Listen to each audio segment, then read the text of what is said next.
Hey, how are you? It looks like it says Shitmas, but it doesn't. It says Father Sith Miss.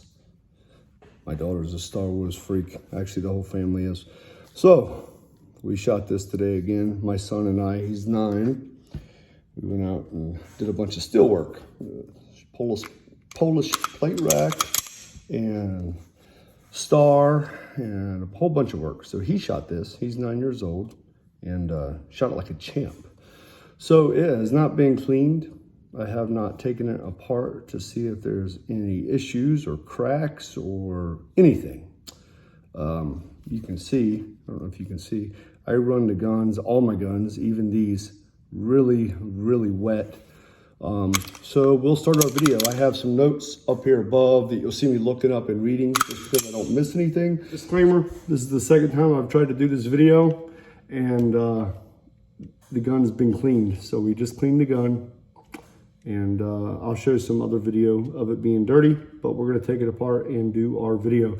This will be, just a heads up, about a 25 to 30 minute video. When I took it the first time, it was like 24 minutes or something like that.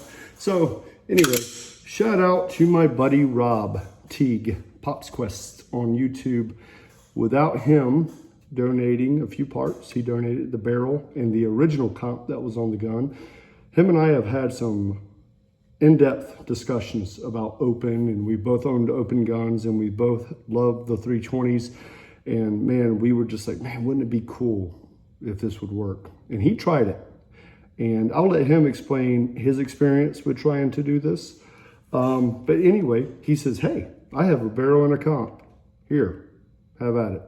And I donated a gun. I bought this gun used.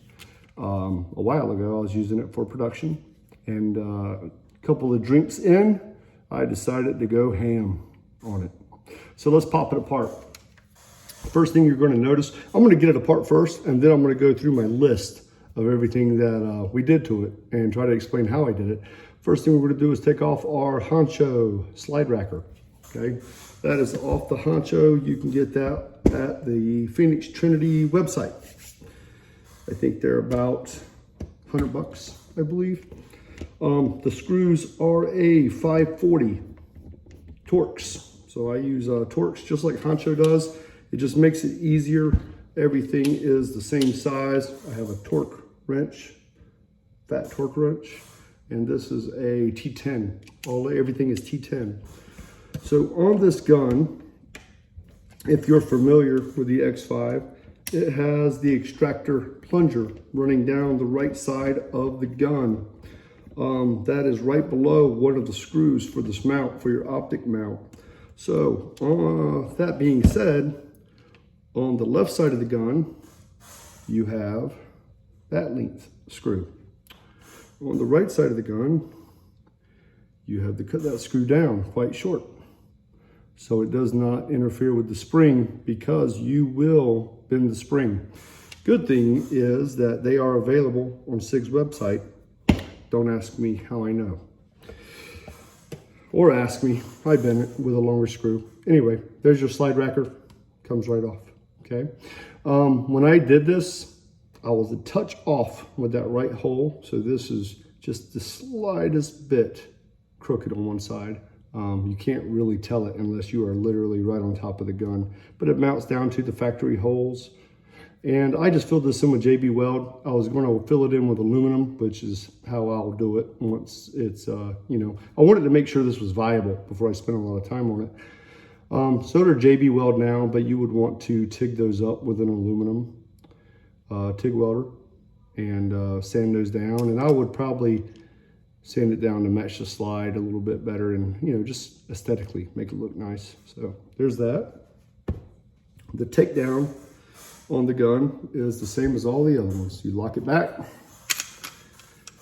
and then you pull your takedown lever down. So when you put your mount on, according to what mount you use, you want to make sure that you can still clear and turn that. So mine's a little bit harder to get to, but it's not impossible, right? So a little bit of finagling with somebody that doesn't have fingernails. And you will get that to turn down. Might need a little bit of help from a tool here.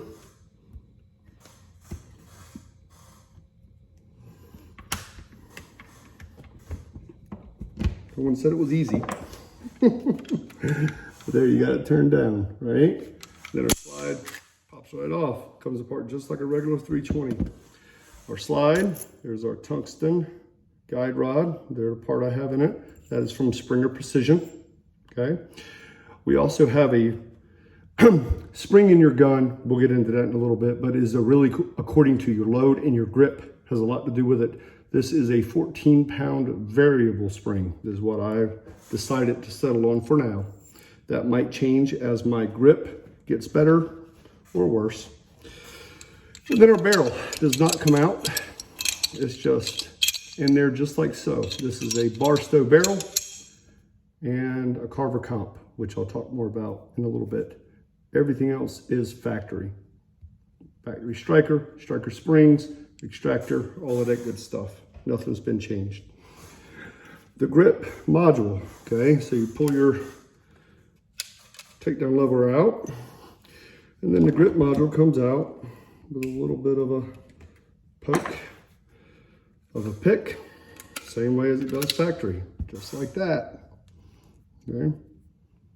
And then all you're left with is your module, your mount, your thumb rest, and your optic, okay?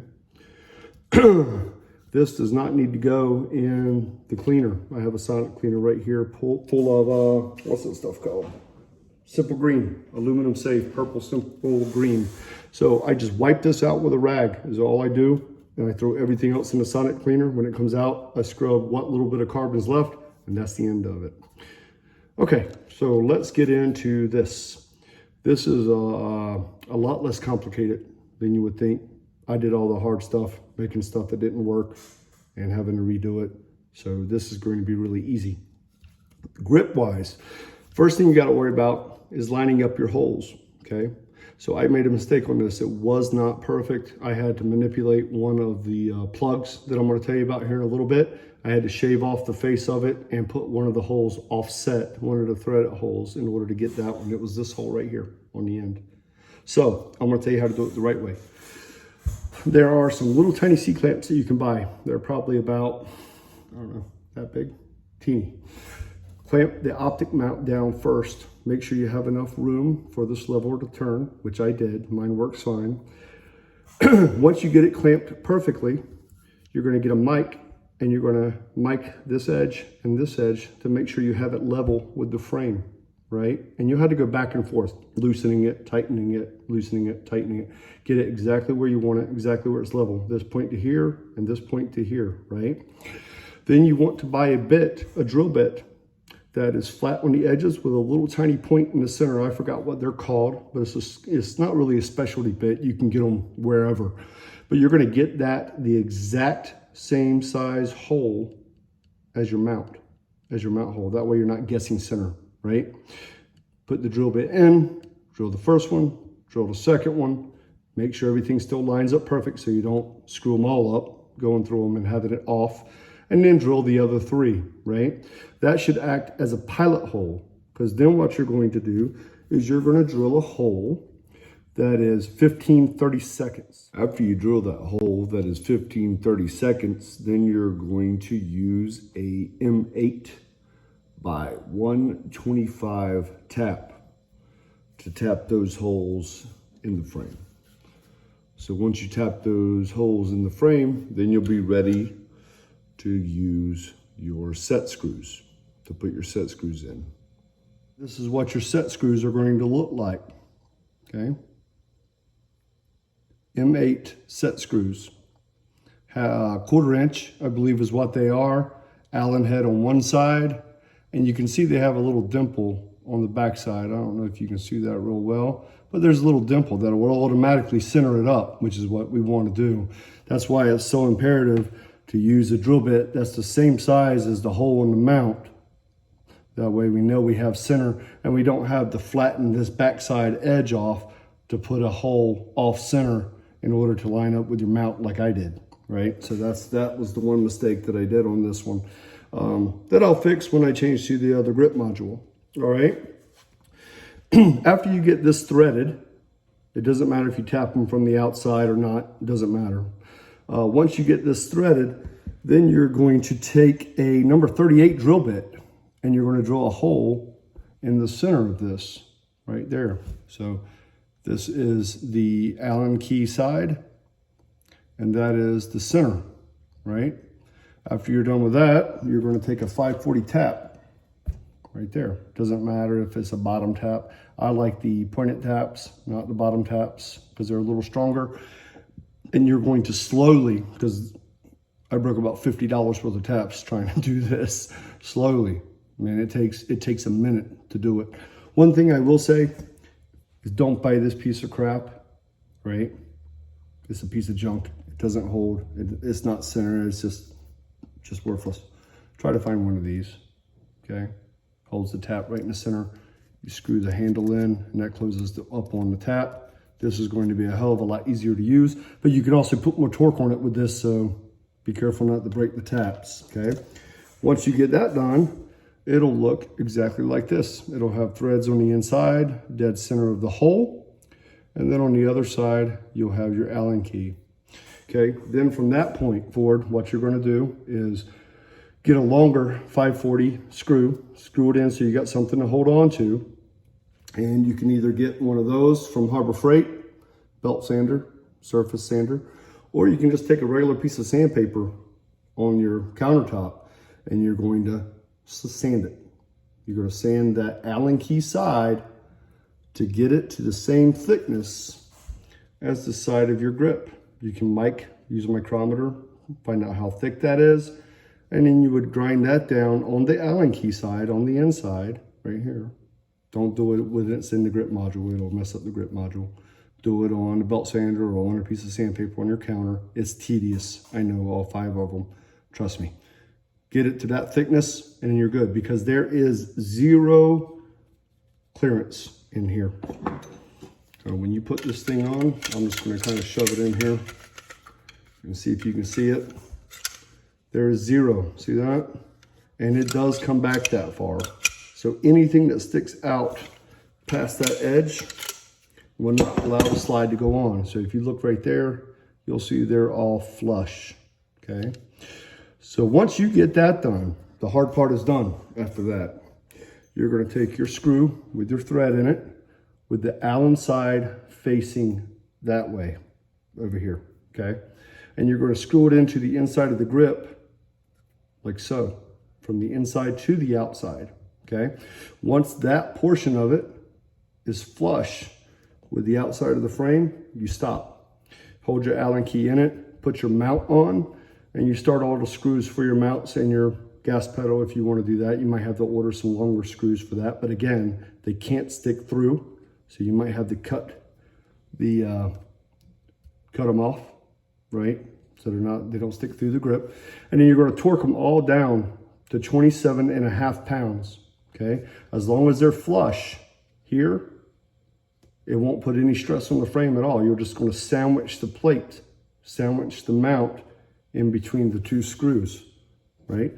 And this has, I would guess, almost 1,000 rounds now, 400 of which were 180 power factor honcho ammo, and it hasn't moved, hasn't lost 0, nothing.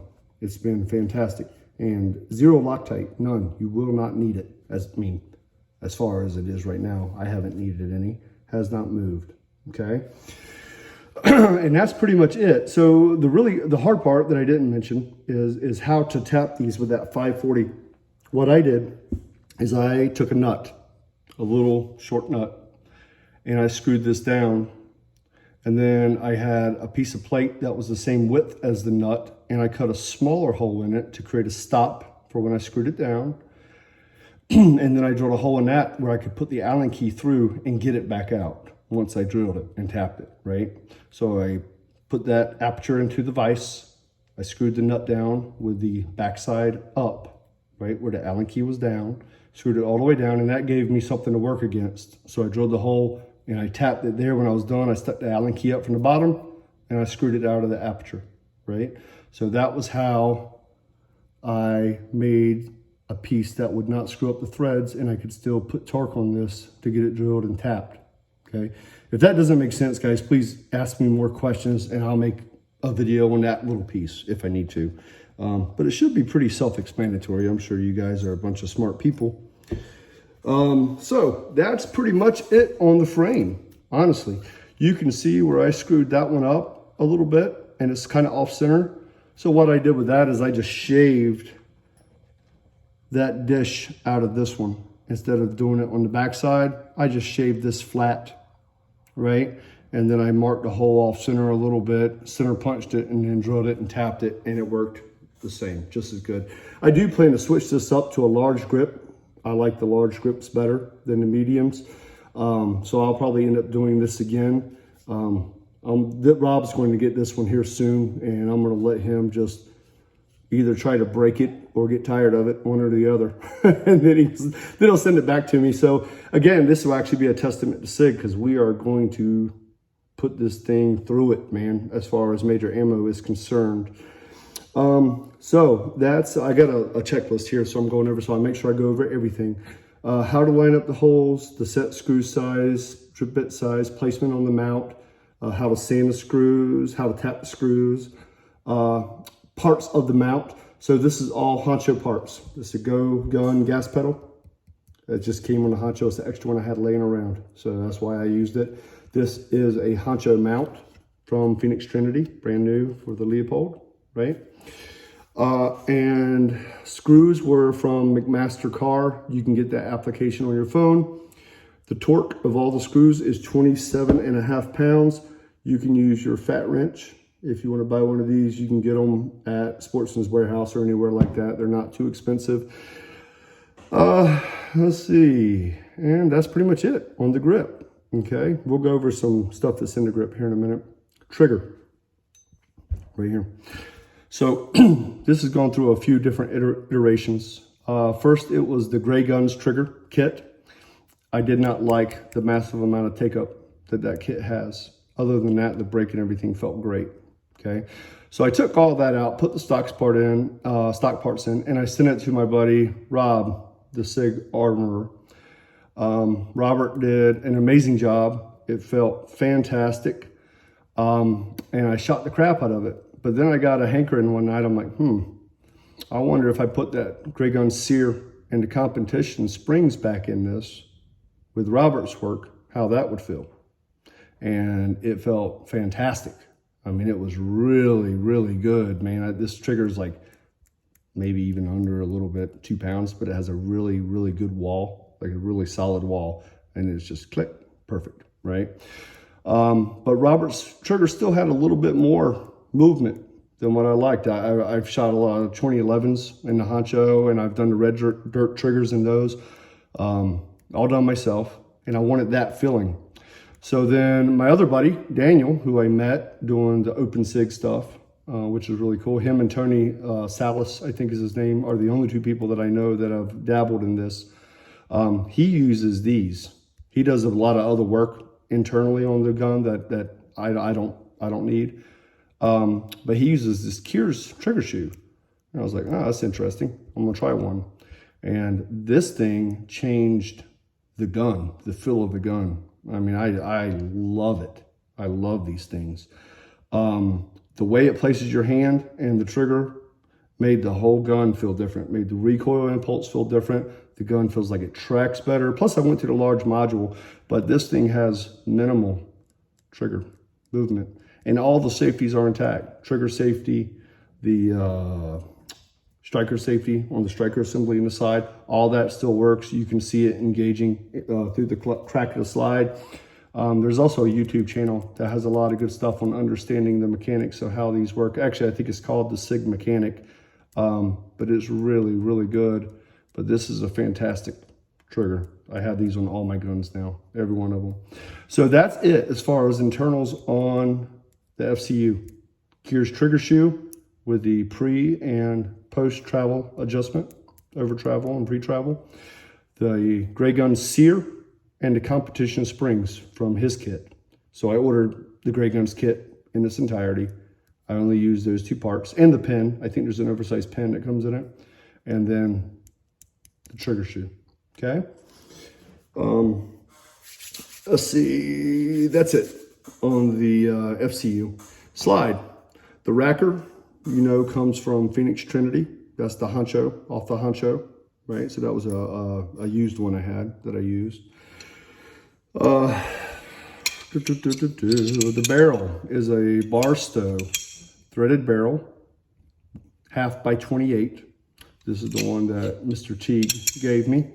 It did not have this comp on it, so he had a smaller comp from Springer Precision. I thought more ports would do it better, do it more justice, and it did. It made a big difference, especially the 3 on the side. You can watch in the videos, man. It's putting out, and it literally, this gun, man, I don't want to shit on anybody, but I've shot a lot of open guns, 2011s, and I'm not going to name any names, but this gun returns to the point of aim better than anything I've shot so far. Okay? I mean, I'm not tooting my own horn. You can ask my buddies who have shot it. This gun falls exactly back down to the point of aim, almost to the point that it's detrimental, because it will lay shots on close targets damn near in the same hole, right? So just a word of caution on the hard grip guys. You might want to loosen up a little bit. So the comp is a Carver comp off of a Gen 5 Glock. When it came, it was quite a bit longer, and it had this funky little U cut out for the nose of the Glock so it would sit flush. And it had a recess for the barrel before the threads got to it. And this barrel was too thick, it wouldn't fit down in that recess, so only a little bit of the threads got engaged. So I milled, or not milled, on my fancy milling machine right there, the sander. I sanded it down flush, okay? And I kept a really good eye to make sure it was totally level, and it was perfectly level. When I got done, and when I got that recess turned away and the threads would go all the way down, it's kind of jammed up in the slide right now where I got it funky. I took it and I started timing it. So what would happen is when I screw on the barrel, it would look like this. And then I would have the take, and I had sandpaper laid out on my desk, and I would just slowly shave this portion even down further. So just cutting off the length on this. And as it got further, it would twist a little bit more. And then I would shave a little bit more, then it would twist a little bit more, and then it would shave a little bit more and twist a little bit more. And when I got it about parallel, about right there, I left it and I torqued it, because this is aluminum and it's going to give some on and off constantly.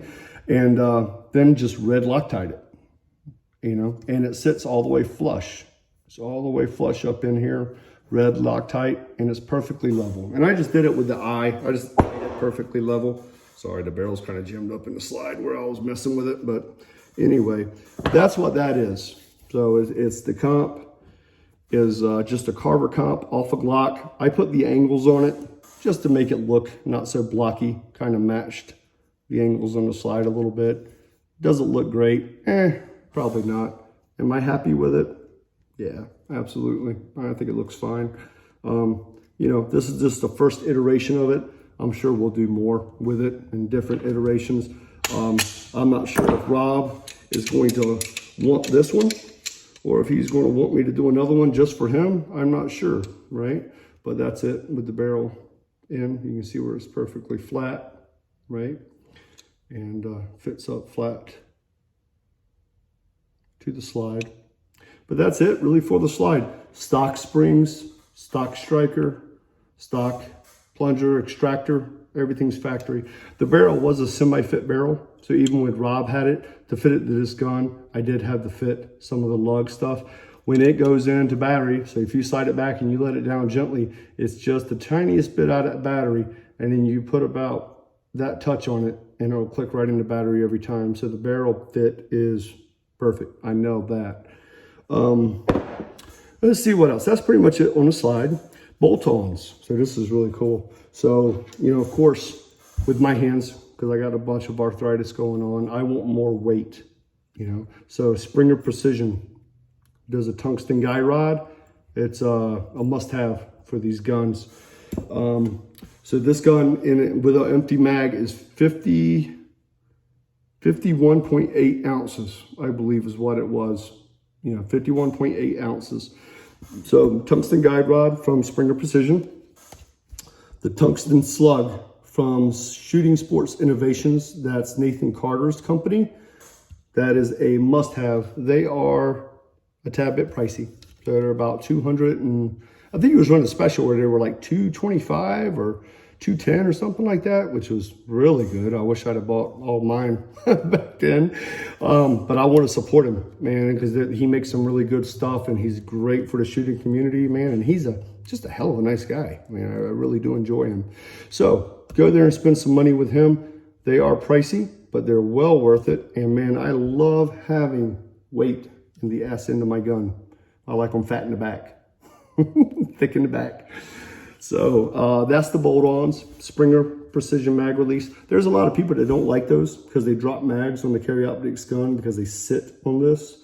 I always try to place my CO guns like over a crease of a barrel or over the hole or something like that. If you put it down on the table, you've just got to be really careful to scoop before you press. Scoop. And there's even sometimes where I think I might have hit it where I'll tap the mag and then go for, quarter second that it takes. It's worth the security of not having to grab a mag out your belt and throw it back in the gun.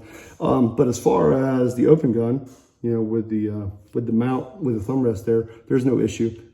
And I love these, man, because I don't have to break my shooting grip at all to drop that mag, which is very cool. You see a lot of people doing that.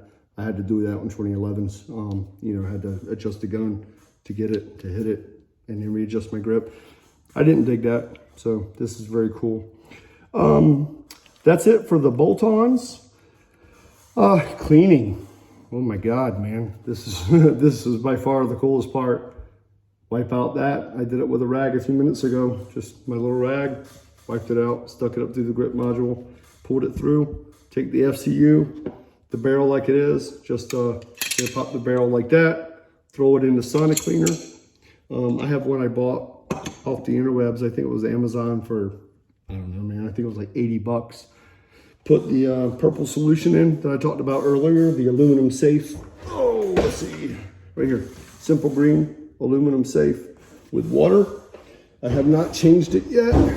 Every time I put it on high heat, 30 minutes and everything comes out. I really don't even have to touch it once it comes out. So super, super easy maintenance. The gun goes right back together just like a regular 320 with no issues. So in the future, what I want to do, I did have access to a bunch of welding equipment, which that relationship kind of fell apart Friday. So we won't be doing that. But I had started welding mag tubes together to make a 170 millimeter mag tube. So I had them all tigged together. I still didn't have a mag gauge, so it was just tacked to see if it would work, and it will work. But I need a mag gauge in order to cut them to the right length with the base pad and put them together. That will be something I will do in the future. I have access to other TIG machines that I'll be able to get a hold of and use. I will be switching this out to the larger module. So if Rob digs this one, this will probably end up being his module, or I'll make him another one because he likes that grip work done to his. The reason I am sharing all of this is I want other people to build them. The more people that build these and run these and keep tweaking them and making them better and making them cooler and easier to use, the more of a need there'll be for bigger manufacturers who have a lot nicer tooling than Harbor Freight will start making stuff, right? They'll start making more parts for open division.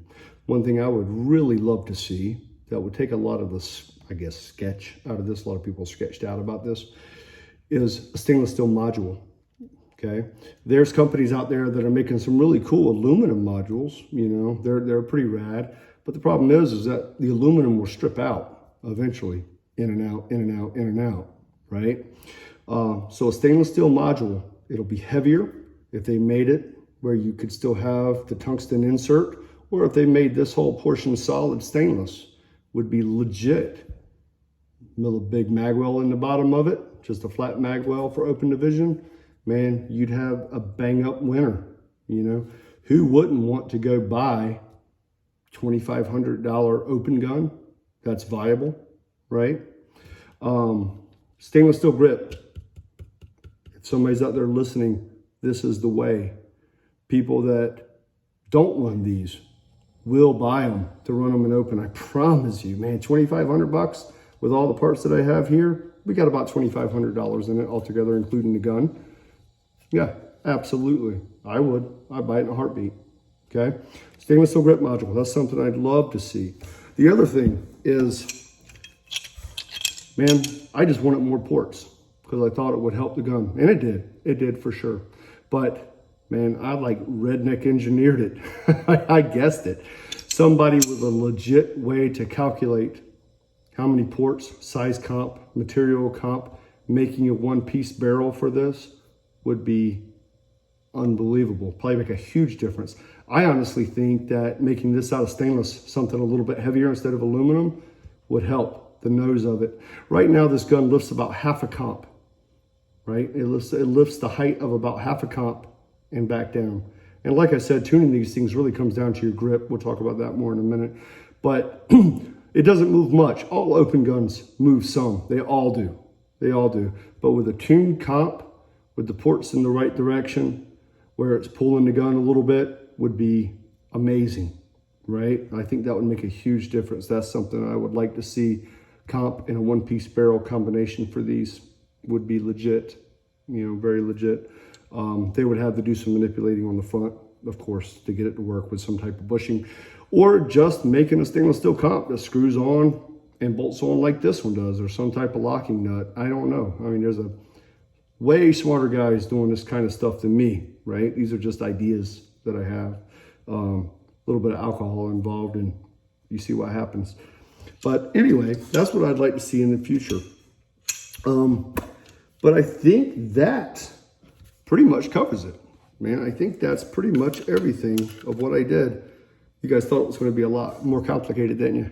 It's relatively easy. I think that anybody with a little bit of skill with their hands can do this. So I'm going to put it back together for you right here in front of you. This is a little bit of a pain to get in with that mount right there. So what I usually do is I flip it all the way upside down like that. And then I kind of manipulate it in with my finger. It usually takes a few minutes to get it. Oh, there it went. That was really, how about that? Take my little rubber mallet, give it one tap, turn it all the way to the back like that. Then the old slide pops on. Just like so. There's that. I gotta oil it, so I'm not gonna put the slide racker on, but the slide racker would go on. You torque that down, and that would be it. But I still have to oil it and stuff. And that's it. Like, it's perfectly done, just like a regular 320. Just like a regular 320. So, tuning the gun. Tuning the gun has a lot to do with the ammo load you're using. And it has a lot to do with your grip, right? How you grip, how you lock your wrists, if your wrists are locked, or if you got a lot of limp wrists, which we don't want when we shoot. So what I said it was enough gas to run the comp, right? That didn't put a lot of crap on the target. I got really close up to the target, took a few shots. I wanted most of all the gas to come out the top, very little out the front. So I got to where I had very little splatter out the front of the gun. And then once I got that done, then I took slow-mo of the gun and I watched for dip. I watched for dip after the shot was taken, right? So it was dipping a little bit with the stock 14-pound spring is the first one I started in here. It was just pushing it down some. So then I was like, well, shoot, that's really close. I'll do a 14-pound variable, which is 14 pounds fully back. And then it goes back into battery easier. So it gets more coils as you go back. They get tighter together. And then as it goes forward, it goes home a little bit softer, into battery a little bit softer. So that's why I went with the variable. And if you watch the slow motion, or I watch the shots on target, it falls straight back down to the point of aim every single time.